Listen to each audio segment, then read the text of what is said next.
Okay, sports fans, here we are, 10,000 metres. Okay, this is one which probably most people ask the most questions about. So, let me just pause here. This is the one that really gets people. A lot of people can't figure out how to get lower times. They don't know how the timing system works. Before the last update that came in, there was a massive random factor. So you could run a perfect race and you could have easily a minute and a half, 2 minutes in between your best run to the run you did. So it really was pot luck whether you could get your best time. They have changed it now, though there is still a tiny degree of variance. You're normally talking into maybe 15 seconds tops, but the accuracy is a hell of a lot closer than it used to be. So a little bit similar to the 5,000 video. We've got those two little check marks where we have to stop on. We have to stop when the red spot goes over. That's when we need to click. We don't have the hold and press like it was going before. So on this one, I think we get to about lap 20. We will see, but I think it's about lap 20. And then after that, we get into the burning through the energy. So we can see we've got the energy bar back, the battery. So if I just start us off, and I'm going to try and pause us after the first one. Okay, so energy is 12, okay? And the second one is 12. Now, one of the things you'll notice is these lines move about. They do on the 5K, but on 10K they tend to move a little bit more. So if we're looking at 12, then let's just see. This should go 48. Yep, 72. There we go. 84, 96, see this just going up very nicely, 120, 132, 144, there we go, 156, 168. So 160, I said lap 20, I was not even remotely close, it was lap 22. Oh, excuse me.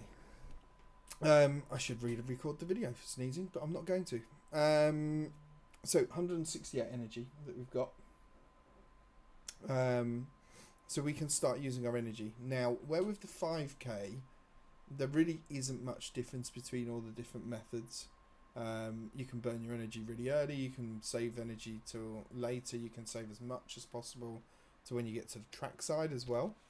On the 10K, there is no benefit that I've found anyway. I might be wrong, and if I am, put it in the comments, but I haven't found any benefit from having energy left over. It's not like you can't use it once you get into that lap, and actually on this one it is just a lap, actually it's the marathon which is more than a lap. When you get to that final lap, there isn't anything in addition. So it's not like we're looking at it and going, we've got energy to burn, we'll save some energy, we'll use it on the last lap, because we can't. It's just fixed there. Whether they change that going forwards, I don't know. I don't know if that would be a good idea or not, because technically the 10,000 metres, do you really need 168 energy? I think you could do 99 out of 100 races and you'd have at least 50 left. So I don't think there's a massive benefit. So the key to this is really understanding the timing of when to start using that that boost. So anyway, I'm going to hit play here. Okay. Now, this boost position will change based on the level of your athletes. Just make that clear now. So if you're in Stadium 9 and you've got equipment that's level 8, you technically start this boost slightly later. So I would say for the main, most people should start their boost when we get to the orange line.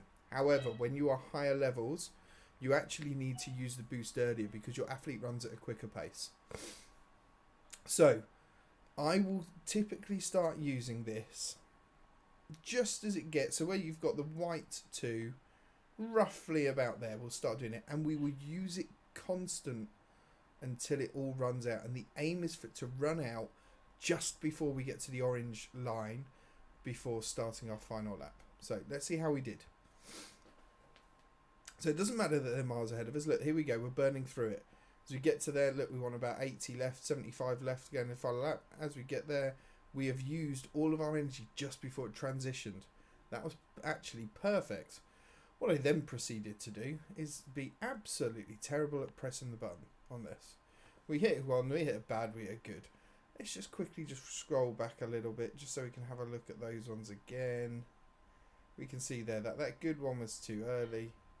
That bad one was so late. And you'll notice from other videos I've always said, if you know you're late, you typically press the next bit early.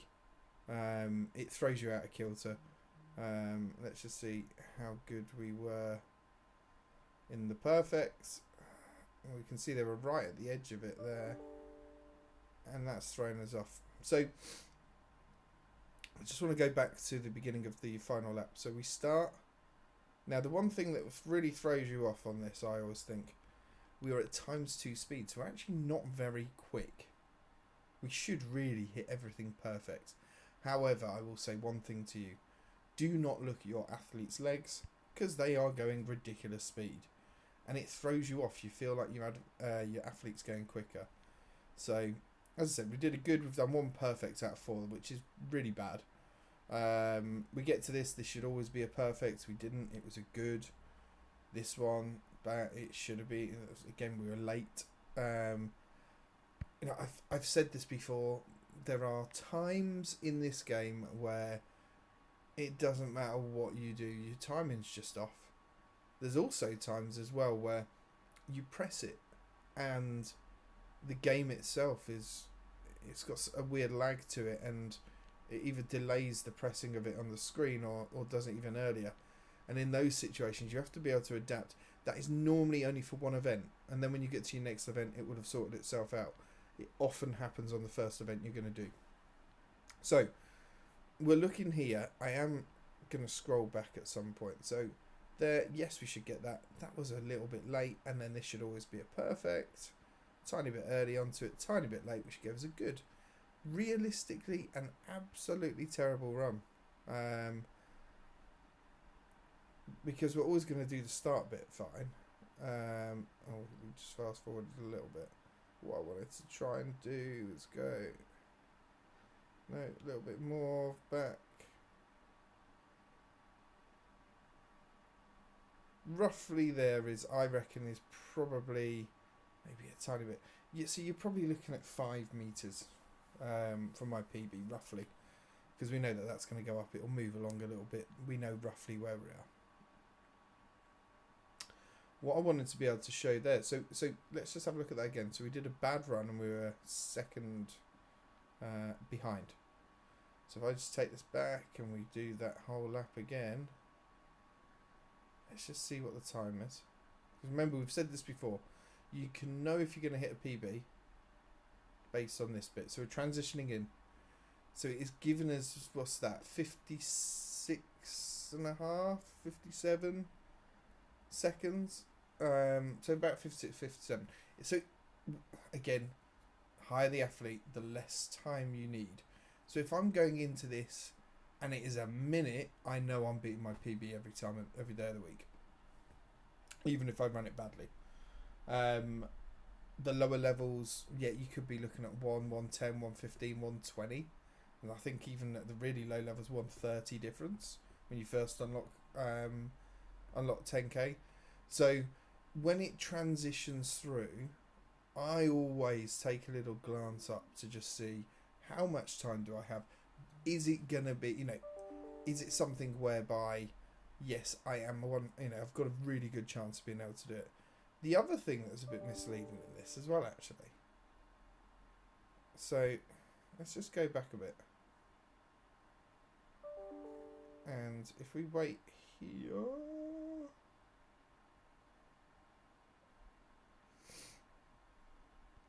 I'm just going to go back to when we're on the main. So here, miles ahead, yeah? Position 1. This is a little glitch we've just discovered. Look at that. Oh, go back. There you go. You see how that changes? The position changes from 2 to 1. There you go. I can't stop it in time. Don't know why. The other thing you'll notice on this event actually is really good one, and you don't see it that often. Sometimes there's a glitch in the system whereby you run the race and you get to there and you're miles ahead of everyone, and then all of a sudden there's one or two people who are sprinting through, and you've got zero chance of being able to claim them, and get back ahead of them. So again, let's just look at this. I just want to take this to the finish line roughly. Don't want to go over it. I'm just going to take it. There we go. So we're 200 meters ahead of the people in last place. Now, you can try other methods. Personally, and I've done quite a bit of testing on this, especially on 10k. I did 10k and 5k. 5k really showed there wasn't much in it. 10k, there is definitely some stuff in it. It's all about getting the timing of using it up. I've also tried, well, what happens if you use your boost and just use it up straight away? Again, slower time. You'll probably be 10 seconds slower. For some reason, it doesn't work. Why? Technically, it should be exactly the same. But it's not, and it doesn't work. So it is definitely my recommendation that, again, when you get into that final lap piece, you sort of do a full lap without even touching the boost nearly. And then when you get into that final bit, so that's 22 to 23, we then start to do it. So let's just go back and just do one more reminder on where that point was, so you don't have to watch the full thing. So we can see here, 24 goes into the final lap. So 24 we're running at full pelt. 23 we're doing it at full. And we start this bit at lap 22, and where is it? There you go. We started it there, just as we're going past that 2. So as I said, if you are higher level, start it there. Slightly lower levels, I would probably start doing it. You can start there and just see how much room you've got left, and then just adjust the next time you do it. Adjust it, because you'd probably start it as you go over the orange line, I would guess, depending on the level that you are. But yeah, that's 10k. As I said, this is the one which people struggle on the most. They don't know how to do it. Everyone asks, is there a winning formula for it? I think I've found it. I think I know it. It's not rocket science, but you've got to do, with these type of things, you've got to do a bit of testing. You probably need 3-4 runs trying different tests. 3 on 1, 3 on 1, 3 on 1, 3 on 1, and then you eventually find out where it is. This could change again. If it does, then I'll do a new 10k video and get that out there. But for the time being, that is all. Next event that will be coming live will be the marathon, and we will see you soon. So thank you very much.